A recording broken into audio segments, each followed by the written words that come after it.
A lot of people think I'm against water treatment. I'm not. There's just so much bad information out there, misleading information.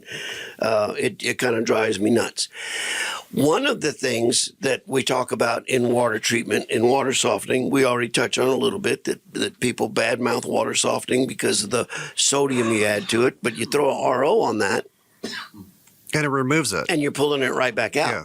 So you're getting the benefit of water softening throughout the rest of the house. You put a RO at your water consumption station in the kitchen and the supply to the refrigerator, and you're sodium free. Correct. Pretty simple. Yeah. And that sodium, like, content that's added. It's very minute. Yeah.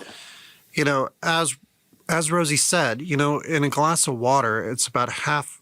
The amount of sodium is about half a slice of white bread. As I tell people, you would drown before you got any significant amounts of sodium in your body.